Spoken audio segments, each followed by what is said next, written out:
Ma'am, thank you po marami ha. Tutuloy na po ako. Opo. Okay. Opo, babalik po ako next month. Okay, today is the day. Pansamantala nating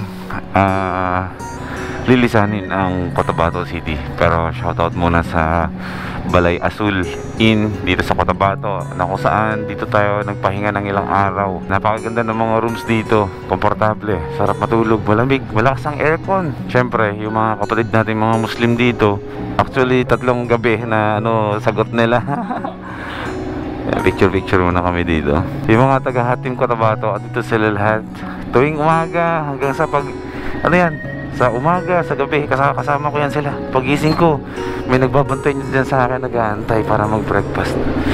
Never ako sa 3 araw kong pahinga dito, never akong gumising na wala sila sa paningin ko. Ganyan sila.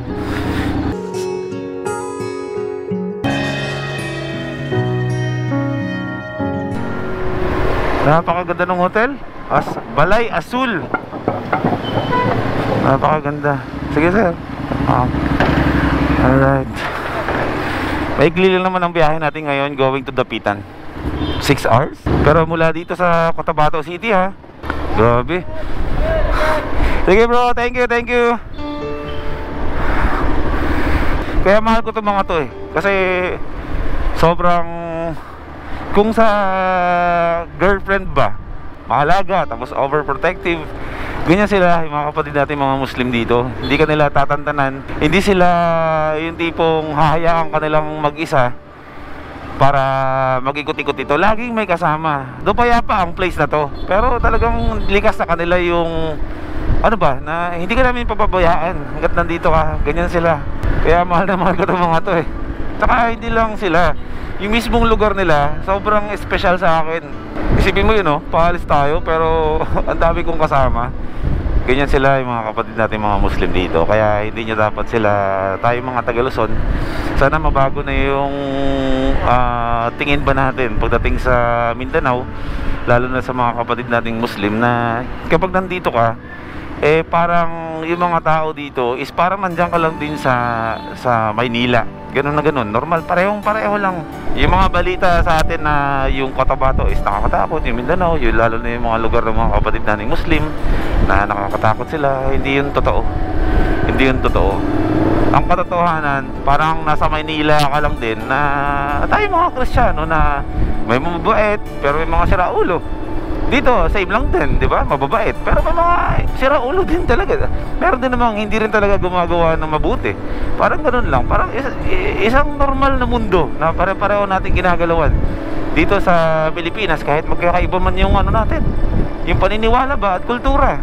Di ba sabi ko nga sa inyo, kahit anong kultura, kahit anong paniniwala, respeto ang mangingibabaw. Kung meron kang respeto sa kapwa, ibig sabihin nun may pagmamahal. Ingat bro. Bye-bye. Okay. Magkita-kita tayo ulit sa susunod na mga kabanata.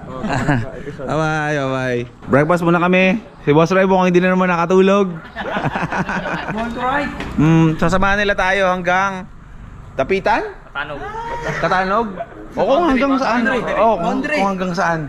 Hanggang saan yan kaya? Ng tire. Ng tire? Okay, magbe-breakfast muna kami dito. Masarap ang sabaw kapag maanghang. Yummy! Kaya there. Dito sa mapa natin, meron tayong 304 kilometers. Mga 6 na oras at kalahati. From Cotabato City, dadaan tayo ng Kapatagan pala. Labo naman ito Aurora, and then straight to Dapitan City. Salamat Salamat. Next time, kita ulit tayo. Pero hindi rin yan na kapag umorder ka, lulutuin talaga. Hindi yung may naka-ready na luto kasi serve sa'yo. Sarap. Okay, tuloy tayo.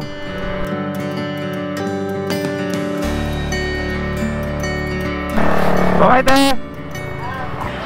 Yun. Bro, ingat ha. Oh bro, thank you. Okay, thank you sir ha. Thank you.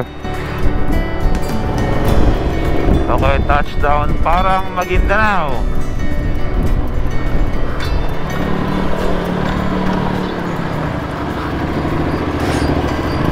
bawat taon na papasukin ninyo dito sa Mindanao, normal yung meron kang makikita na checkpoint ng mga militar.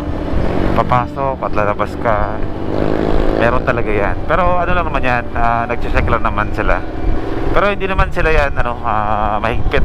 Nagtatanong lang yan sila yan sa mga motorista tulad ng ganito na saan kayo galing o saan kayo pupunta, anong meron. Yan lang naman ang tanong nila. Welcome to the Municipality of Matanog, Province of Maguindanao del Norte. Yung dinadaanan na, ay, laki naman!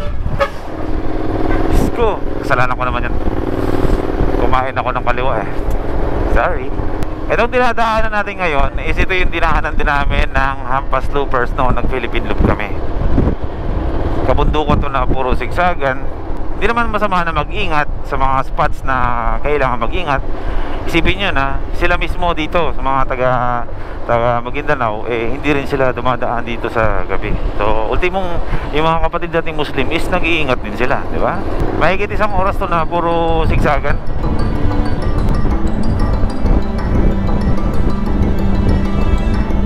Okay, lalabas na tayo ng probinsya ng Maguindanao.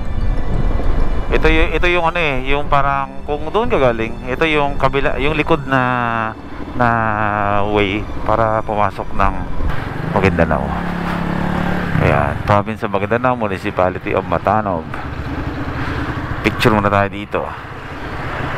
Okay, boundary. Ito yung boundary ng Maguindanao.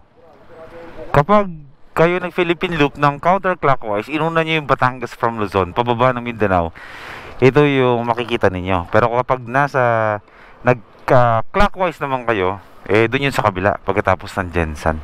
Dito sa boundary na to, dito naghahati yung Maguindanao and Lanao. Okay, tuloy tayo. Nagpa-picture lang tayo dito at uminom lang kami ng tubig para ma-rehydrate. Magandang panahon. Mainit eh. Pero mas okay to kaysa umulan, di ba? We are now entering the province of Lanao. Ayan. Alright. Sarap uminom ng malamig na tubig ah. Dito sa kanan ko, dyan makikita ang Camp Abu Bakar. Narinig nyo na yan dati, di ba?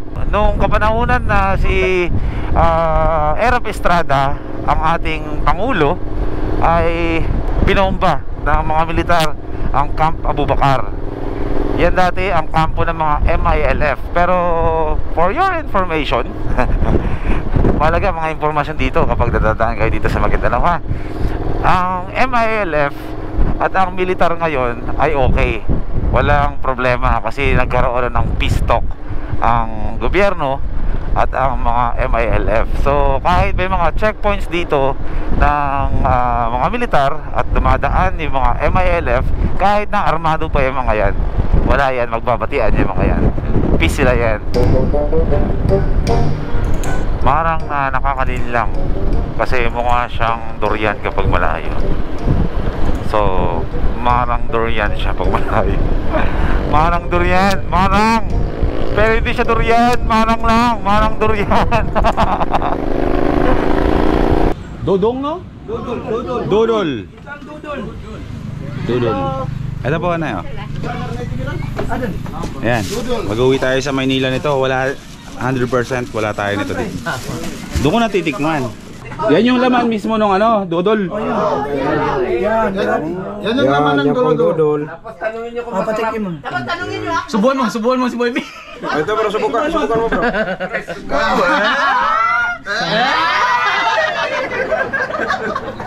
Masarap.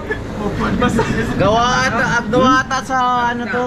So yan ang first time eating doodle. Rice dodol. First time eating dodol. Ako dito.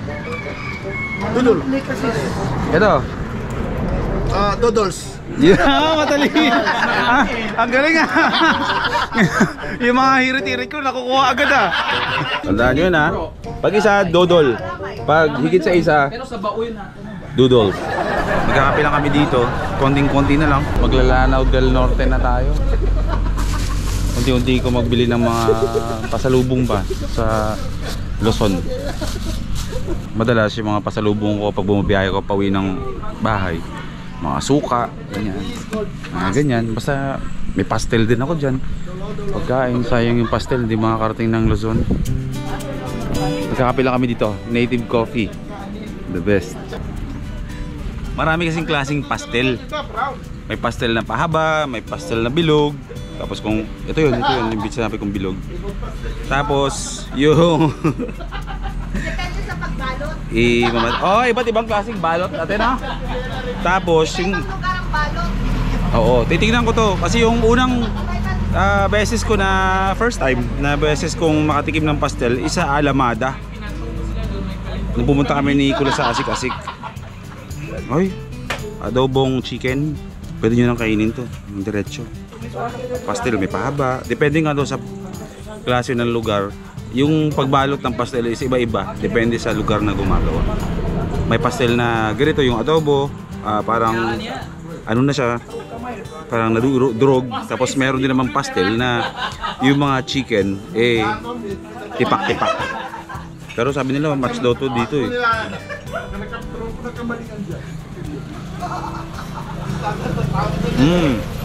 Pastelan, mali yung sinabi ko kanina, ulitin natin. Usapang pastel pa rin tayo, ha. Buti na lang may nagko-correct sa atin. Bro, explain mo, bro. Itong durog na chicken, ang tawag dyan ay Kagikit. kagikit. Kagikit? Kagikit flakes or kagikit. Kagikit. Kagikit. Chicken flakes. Yes. So yan yung kanin plus chicken flakes. Yan ang tawag pastil. Pastil. Ayan ang pastil. Tapos yung sinasabi ko naman na yung chicken ng medyo buo-buo. Kalintubo yun. Kalintubo yun. Pina-special na pastil. Special Pero pastil. parehong nakabalot sa dahon. Kung ito, tag-G's, yung kalintubo, tag-20. Ganun yun? Special niya. Anong tawag sa pastil na nasira? Pastilan.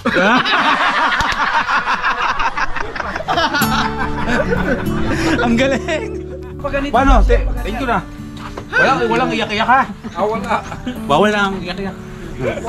Bro. Next month naman. Basta lagi mo naisipin na may pamilya ka dito sa Cotabato. Basta pag nagkaroon ng tulay sa dapitan, hatid ka namin hanggang Luzon. Kailangan tayo ulit ha? Okay, thank you. Nice to meet you again. Nice to meet you. Bro. Thank you. Tayo ulit. Pres, halika dito, Pres. Maraming salamat sa Hot Team Cotabato na sa pag-asikaso, pag-alaga at pag-iingat sa akin sa biyahe. Ay, wag na tayo magdrama-drama, babalik naman ako eh. Kaya next month, stay out. Pero ako talaga ay alam naman nila yun, ramdam naman nila yun. Ramdam nyo yan na kung gaano yung pagpapasalamat ko talaga sa kanila. Tsaka sobrang proud ako at masaya ako na meron na akong pamilya dito na Yun, no? Stay humble. Mahal na mahal namin to. Sobra. Basta ganoon. So, ayun, tulad naman ng dati. Syempre, babalik tayo ng Luzon. Pero sabi ko nga kanina sa vlog, hindi porket dinaanan ko ay hindi ko na babalikan. Babalik at babalik tayo dito. Hindi naman ako magtatagal na dito ako ulit. Kaya ayun, tuloy ang pag-iikot natin ng Maguindanao pagbalik ko next month. Gagawa ng bahay dito para Gagawa na kami ng bahay. Kapag-ingat kayo ha, Pres. Maraming salamat. Ito ang presidente namin dito sa Hot Team Cotabato. Yes. Ito ang bakbakero sa mga endurance. Ito mga to. bro. Ito bro, grabe yung effort dito. Pabalik-balik ng Davao City. Para ma-meet ka lang. Para sa iyo. Bro. Maraming salamat ha. Ingat sa biyahe, ingat sa biyahe. Ingat. Thank you bro.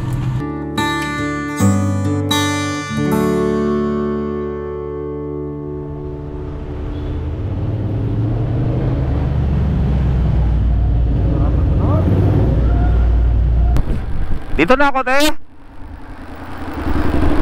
Nag-part ways na kami ni Ate Bella. All by myself again. Kulang-kulang 3 hours to. Sigsagan na naman ng kabundukan, pero sabi naman nila wala namang dapat pag-alala at maayos ang daan. Pagas muna tayo. Dito tayo dadaan sa kabundukan na yan. Ayun no. Sigsagan, pero wala yan kumpara dun sa Claveria at saka sa Talaingod na dinaan natin ng gabing-gabi. Basic. Yung ano lang, digital. O sige, okay lang. Ano bang salita dito? Bisaya o Maguindanao na nun? Mix? may mix, may ano lang, pure talaga. Oh, sige. Kasi katabi kasi ng Maguindanao, di ba? Tsaka dito. Basta. O siya, iilang muna ako. Ilang araw ako napapaligiran ng mga kaibigan. Ngayon, nag-iisa na naman ako. Well, ang lilim. Hindi mainit. Welcome to Aurora. Kung kanina, ang init na ang dinaanan natin. Ngayon, may mga lilim-lilim. Enjoyin ko tong bagong kalsadang aking dinadaanan.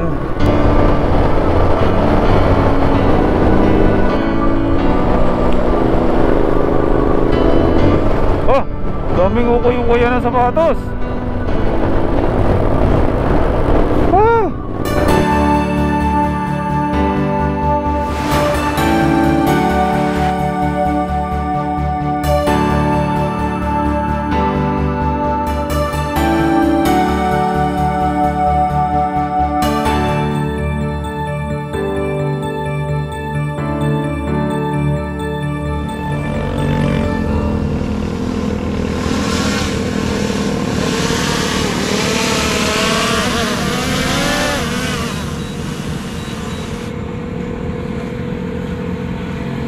Ayos. Walang barko. It means medyo stranded tayo ng konti. Parang hindi ko naman sanay sa mga tao dito. Dami-dami tao dito. Iba-ibang tao eh. Kailangan natin ng backup.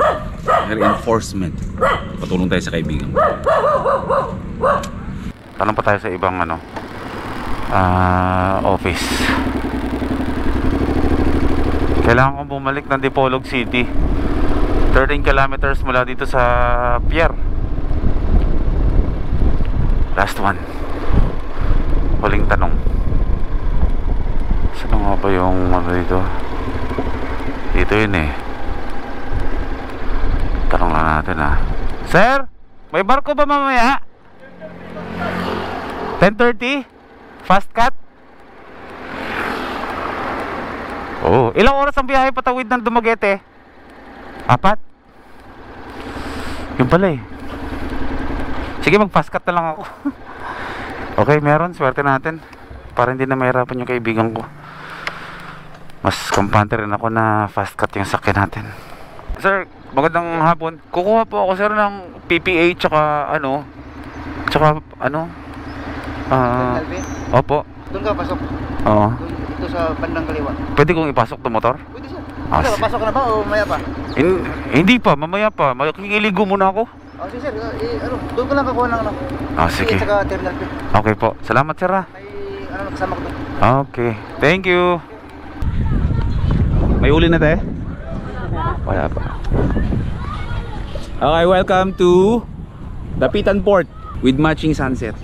Yan. Pagod ako pero rumelax ako bigla nung nalaman ko may ticket na agad ako Okay, shoutout muna dito sa mga kasama natin. Yan. Dito muna. Meron first timer dito. Shout out ACP sa Norte. Oh, si Mrs. mo. Mrs. mo, girlfriend? Mrs. Oh, yan, Mrs. Kakasala po sa January. Pa-invite ka naman. Makakain man. Congrats sa inyong dalawa ha. Nakita niyo tayo dun silang dalawa. At syempre sa ating magigiting na mga Coast Guards dito. Ayun, shoutout po sa inyong lahat. Shoutout sa Coast Guard Station, Zamboanga del Norte. Yun. Dito yan sa Pulawan Port, Barangay San Vicente, Dapitan City. Ayan. Shoutout po sa inyong lahat. Maraming salamat po. Saan punta? Sabay ako sa inyo. Hanggang? Port. Hanggang port? O sige. Yes, ako. Galing-galing, di ba? Hit and run ako pagkatapos kumain, alis. Yan, dito tayo sa bahay ni Rai Rai. O siya. Bye-bye, Rai. Bye-bye. Oo, bro. Thank you sa pagsalubong. Rai! Salamat. Let's go.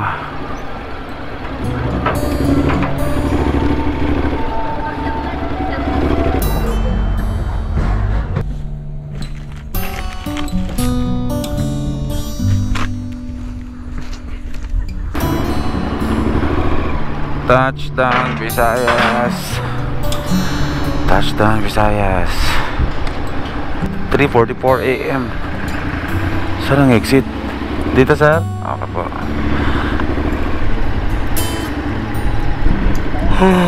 Suko ko.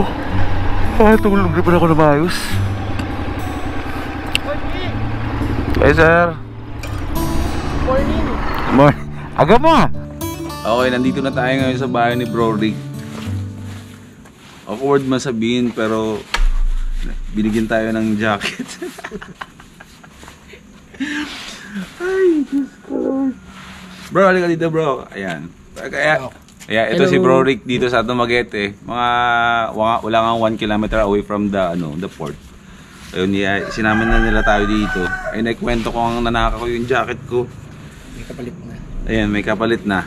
Pinamanahan tayo ng jacket. Ito yung, pinabili niya ako ng 2 jacket. Isa yung itim ito. Ito na mas pinili ko para mas visible sa kalsada ba. Bro, thank you dito bro. I-shoutout natin ang mami mo. Nanonood dyan, di ba?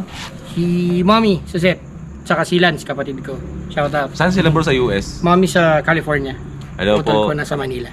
Maraming salamat po. Kasama ko po yung anak nyo. Pinamanahan ako ng jacket. Maraming salamat.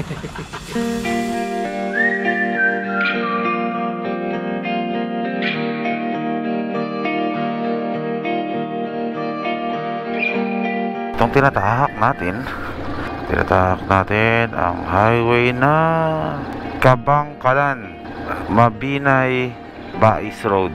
Dito sa kabundukan na to is may option naman talaga na dumaan dito sa coastal road. So kung titignan niyo yung mapa is mas maikli siya, mas straight yung daan kaysa mag coastal road ba tayo. Hindi naman natin may enjoy yung coastal road dahil madilim. So game tayo dito. Ito rin tatawirin mula dito sa Bae City, tatawid ng bundok, aakyat tayo at bababa tayo ng Himaymayan City. Sa mga 1 oras may higit lang yan. So tuloy tayo ha. Update ko kayo kasi madilim din naman.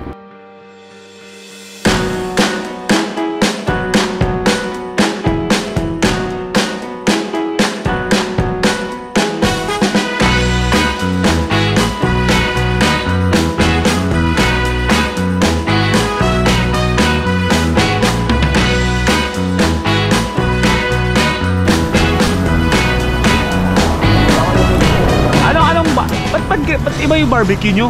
Parang may mga gulay-gulay. Ah, kebab yan? Sarap naman. Kebab sa umaga. Okay.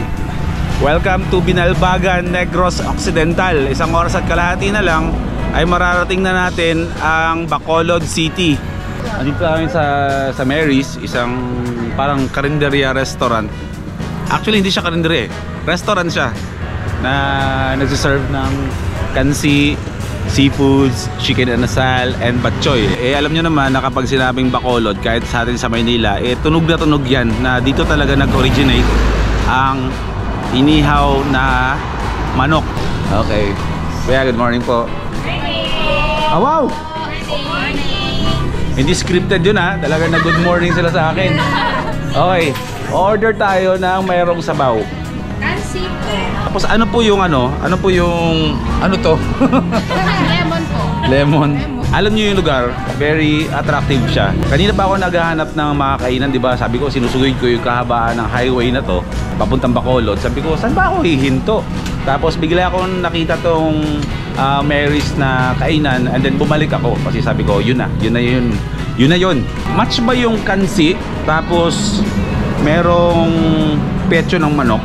Kasi hindi natin pwedeng palagpasin ang Bacolod na hindi tayo ayun yung intonation ng Bacolod na nagagaya ko kasi yun pero Tagalog na language, pero yung intonation is Bacolod. So order tayo ngayon ng isang pecho.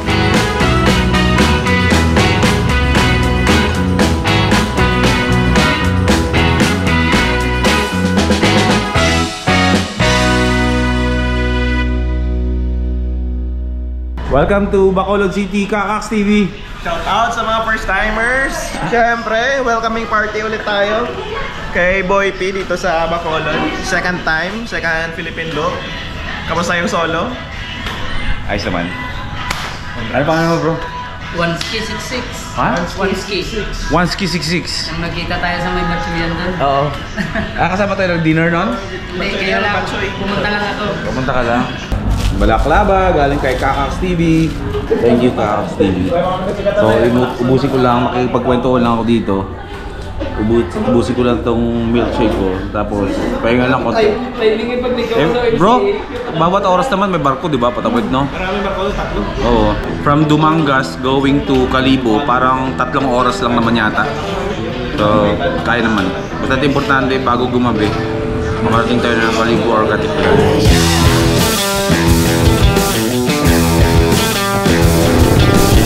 Alright, welcome to Bredco Port.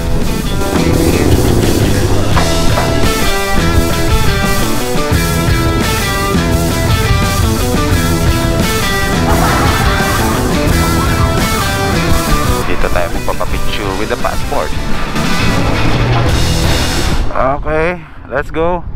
Time check, 2:51 PM. Port of Dumangas na tayo. Nakatawid na tayo from Bredco. Imbis na magstay ako ng Kalibo, didiretso ko na ng Katiklan. From 4 AM, bumabiyahe na tayo. Galing pa tayo ng Dapitan Port.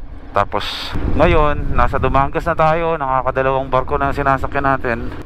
Diretso na natin to ng Katiklan para patawid na ng Rojas. 219 kilometers, 7:44 PM tayo makakarating ng Katiklan. Start tayo ng 2:53 PM. Whew! Di na maganda yung pakiramdam ko. Nilalagdat na nga ako eh. Pero nangihinayang ako sa riding day. Dire-diretsoin ko na to. Malapit na rin naman na ako matapos. Endurance na may kasamang pagsakay ng barko. O, mag-hi ka muna sa vlog ko. Hello! Bibira na, konti na lang. 13 riding days matatapos natin ang Philippine Loop. 13 riding days. Tapos picture ka na sa bahay nyo. Sa huling Petron. Kung saan ako na, sa unang Petron na pinagasan ko, babalik ako dun. Ayun, basta kita-kita tayo dyan, Derek, ha? Sige, ingat ka, doble ingat ha. Oh, sige, sige. Maraming konti na lang. Oo, konti na lang. Bye! Oh, sige, bye-bye. Ingat.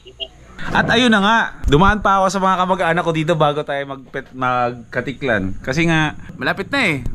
Kulang-kulang na lang 500 kilometers o 400. Tapos na natin yung Philippine Loop. Matatapos natin ang Philippine Loop. Bukas ay tapos na ako sa loop. Kaya dumaan muna ako dito sa mga kamag-anak ko sa Banga Aklan bago tayo tumuloy ng Katiklan para mag-hi. Ay kaso, Toto, Joffrey, ang aking pinsan ay nag-ready na ng dinner.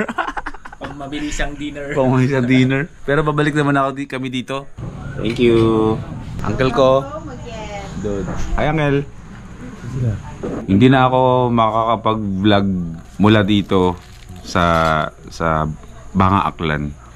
Magkita na lang tayo sa pier na mismo sa Katiklan kasi nga lobat lahat ng mga batteries ko sa GoPro.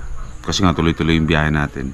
So nag-charge siya dun kay Daddy Spike habang naandar ako, pero hindi pa full charge yung mga batteries ko. Kaya mula dito sa Banga Aklan, magkita tayo dun sa Katiklan para asikasuhin na natin yung ticket natin. Tatawid na tayo papuntang Mindoro. Kaya Joel, dito ulit ako sa inyo. Ay, o sige, paano tutuloy na po ako. Bye-bye ate ha. Nanay. Bye-bye. Pakatiklan pa ako. Kita-kits tayo ulit.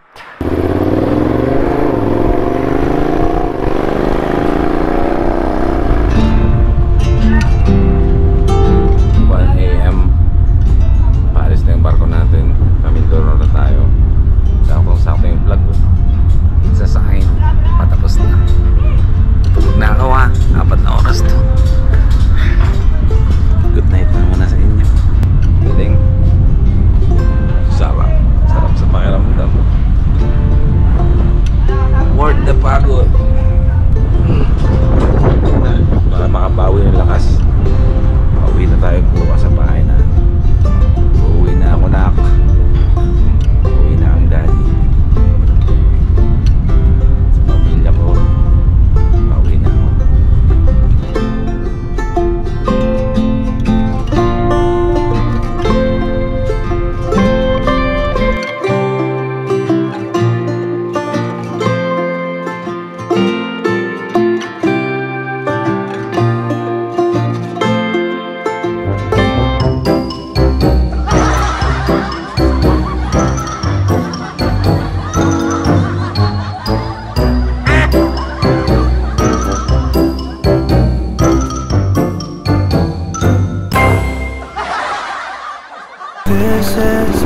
Touchdown Lipa, Batangas. Sige, thank you. Alright. Kadugtong daw ng S-Lex. Alam na to. Yes! Matatapos na. Bilib-bilib ko. Welcome to S-Lex Elevated Extension. Welcome back to Luzon. Welcome back to Luzon. Ito ang mundo ng inyong Boy P kapag wala akong biyaheng malayo. There's no time to borrow. Today is a good day to live. This morning Sa wakas, Petron. to see the horizon and the fall. Brother, ma-full tank. May laman pa to pero papuno na. Oo. Malapit na tayo sa... Nahihilo na ako.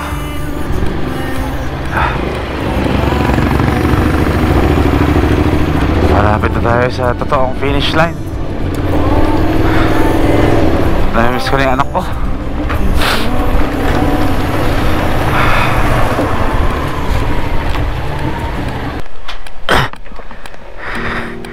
Patulong.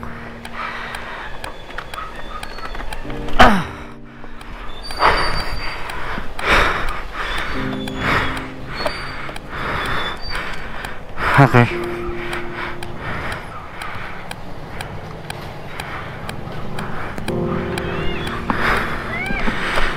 Kung saan nasa bahay ako, saan ito?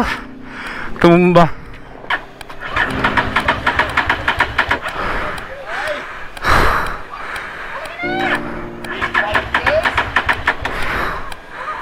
Ayaw! I need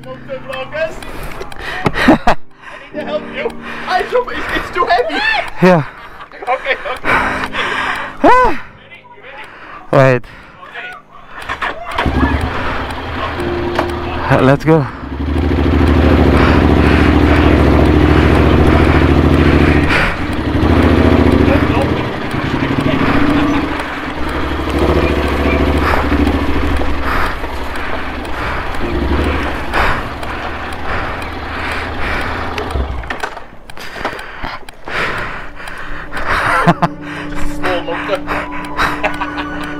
Welcome home. Welcome to your real life.